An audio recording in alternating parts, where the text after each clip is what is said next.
जहाँ पर बारिश की बहुत कमी होती है, कंकड़ीली पथरीली ज़मीन होती है, रेतीली ज़मीन होती है, मिट्टी होती है, वहाँ पर कैक्टस उगाए जाते हैं और या फिर वो उग जाते हैं।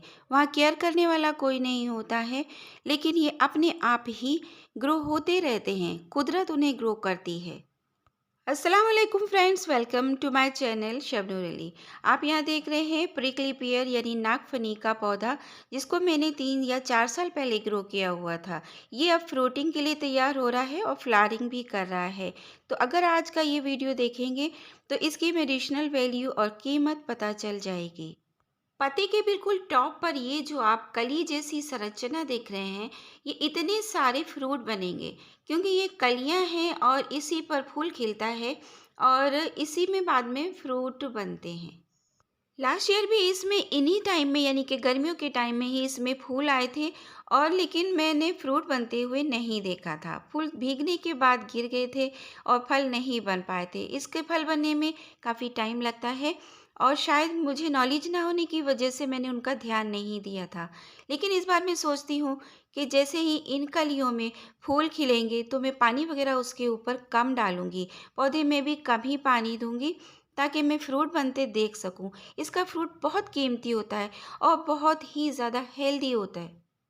लेकिन नेक्स्ट डे मेरा वेट ख़त्म हो गया और इसमें 2 फूल खिल गए, यानी कि जो 2 बड़ी-बड़ी कलियाँ थीं, उस पे येलो कलर का फूल आया। प्रिकली पियर या नागफनी का ये जो पौधा होता है, इसमें 2 या 3 कलर के इसकी वैरायटी पर डिपेंड करता है, उसी हिसाब से फूल आते हैं और उसी रंग के इस पर फल आते हैं। ये एक बड़े से टब में लगा हुआ है मैक्सिकन पिटूनिया के। इसमें बहुत सारे पौधे ग्रो हुए हैं और वो टूट चुका है। जब भी मैं वाटरिंग करती हूँ सब का सब निकल जाता है। इसका मतलब ये होता है कि बहुत कम पानी में कैक्टस जिंदा रहते हैं। किसी किसी पौधे में पिंक, किसी में पीच, किसी में येलो, इस तरह के फूल आते हैं और जो फल आते हैं वो या तो चुकंदर जैसे रेड और पिंक, डार्क पिंक हो सकते हैं और या फिर येलो भी हो सकते हैं, ग्रीन भी होते हैं जब कच्चे होते हैं।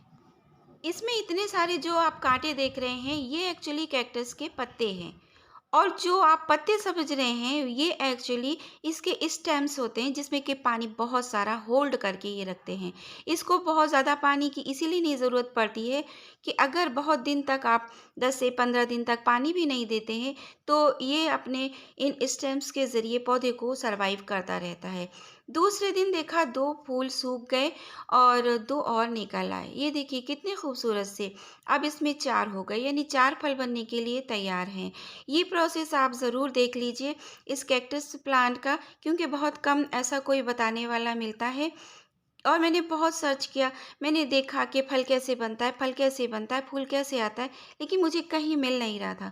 लेकिन अपने ही प्लांट में मुझे ये सब देखने को मिल रहा है।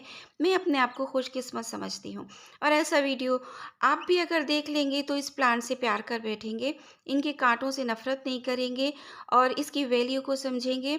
ये एक बहुत ही ज़्यादा कीमती प्लांट होता है। शहरों में तो देखने को भी नहीं मिलता है, फ्लावरिंग तो देखने को भी नहीं मिलती है और फ्रूटिंग की तो बात ही क्या करें। जब पौधा ही नहीं है तो फ्रूट आप कहाँ से देख पाएंगे। बहुत कम ही जंगली एरियाज़ में ये फूल देखने को, फल देखने को मिलते हैं। और अगर मेरी बात पर आपको भरोसा नहीं है तो प्लीज़ नेट पर, गूगल पर सर्च कीजिए, इसकी वैल्यू आपको पता चल जाएगी। और अगर आप कहेंगे तो इसको ग्रो करने का तरीका, कैसे केयर करते हैं, कब इसमें फ्रूटिंग होती है, ये सब मैं एक सेपरेट वीडियो आपके साथ शेयर कर दूंगी। इस वक्त जो मैं आपको फ्लावरिंग और फ्रूटिंग दिखा रही हूँ ये मैटर करता है क्योंकि इस टाइम ये प्लांट पर हो रही है। प्लांट तो हमेशा रहेगा हमारे पास, लेकिन ये फ्रूटिंग कम देखने को मिलेगी और इसके फ्रूट 100 से 150 ग्राम तक का एक होता है। एक फल में इतना ज़्यादा विटामिन सी, विटामिन ए का सोर्स होता है और साथ में टोटल हीमोग्लोबिन है इसमें। डायरेक्ट इसका जूस खून बनाता है और एक्चुअली इसके पीछे छुपा हुआ चांद रात के टाइम में बहुत खूबसूरत लगता है। रात में भी ये फूल खिले रहते हैं लेकिन दूसरे दिन धीरे धीरे फेड होने लगते हैं और दूसरे फूल खिल जाते हैं। तो अगर खिले होंगे तो मैं नेक्स्ट डे आपको इसकी फ्लावरिंग दिखाऊंगी। लीजिए चंदा से सूरज भी हो गया यानी कि मॉर्निंग हो गई और मॉर्निंग में वाकई में जैसे ही धूप निकली यहाँ पर 2 फूल और खिल गए, यानी कि फ्रूट के ऊपर बनने वाले 2 फूल और बन गए। 6 फूल खिले हैं तो 6 फल बनने के चांसेस हैं, क्योंकि ये फूल जैसे-जैसे सूखते जाएँगे, नीचे जो फ्रूट बन रहा है वही फ्रूट में कन्वर्ट होगा। उसका कलर कैसा आएगा मुझे नहीं मालूम है, क्योंकि अभी तक इसमें फल नहीं बना है। और ये जो आप कांटे देख रहे हैं, ये देखिए ये सब कलियाँ हैं, ये सब धीरे-धीरे खिलेंगी और यही फ्रूट बनेंगे। तो सब बच्चे भी इंतज़ार कर रहे हैं, मुझे भी काफ़ी इंतज़ार है। मैंने ग्रो किया है, इसलिए मुझे इंतज़ार है इसकी फ्रूटिंग का। और इसकी फ्रूट की बहुत सारी ख़ासियत सुन रखी है। बहुत हेल्थ मतलब बढ़ाने वाला प्लांट होता है, कितनी बीमारियों में इसके पत्ते यानी कि स्टेम काम में आते हैं। तो मेडिसिनल वैल्यू तो रखता ही रखता है। अब ये देखिए मैंने इस पत्ते के वो कांटे हटा कर देखे थे, सॉरी पत्ते हटा कर देखे थे, तो इस स्टेम में ये इस तरह से सील हो चुका। और जब मैंने ऐसा काम किया तभी इसमें ये एकदम से फ्रूटिंग शुरू हुई और फल बनने लगे। तो कभी-कभी ऐसा होता है कि इस टाइप के फल बनने के लिए ये क्योंकि एजेस पर ही आते हैं ना, तो पत्ते को थोड़ा-सा कट करना पड़ता है या 1-2 पत्ते कट करके हटा देते हैं और पत्ते ऐसे बनते हैं। ये देखिए इसके स्टेम्स ऐसे इस पर डेवलप होते हैं, पत्ते के ऊपर पत्ते। मैं पत्ता ही कह रही हूँ, हालाँकि वो स्टेम है, पर आपको समझाने के लिए कह रही हूँ। और ये पुराने हैं जो कि अब एक जड़ में कन्वर्ट हो चुके हैं। ये वो टब है जिसमें कि पानी टिकता नहीं है।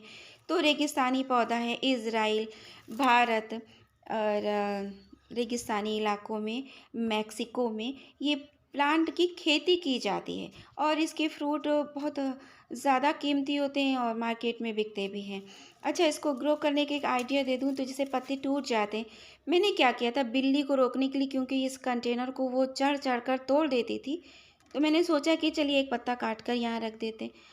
और बस जैसे ही मैंने पत्ता रखा, ऐसा कुछ भी नहीं किया मैंने, खाद-वाद तो देती ही नहीं हूँ इस प्लांट को। बहुत तेज़ चिलचिलाती धूप रहती है, फिर भी उसी में रहता है। जब देखती हूँ कि पत्ते झुकने से लगे तो मैं पानी दे देती हूँ, तो वो भी प्लांट बन गया, वो भी अपने आप ही ग्रो हो गया। तो फिर ये वीडियो फ्रेंड्स कैसी लगी? अच्छी लगी हो तो लाइक कीजिए, शेयर कीजिए, चैनल को सब्सक्राइब कीजिए और मैं एक वीडियो शेयर करूँगी कि इसके फ्रूट बनते हैं या नहीं। अल्लाह हाफ़िज़।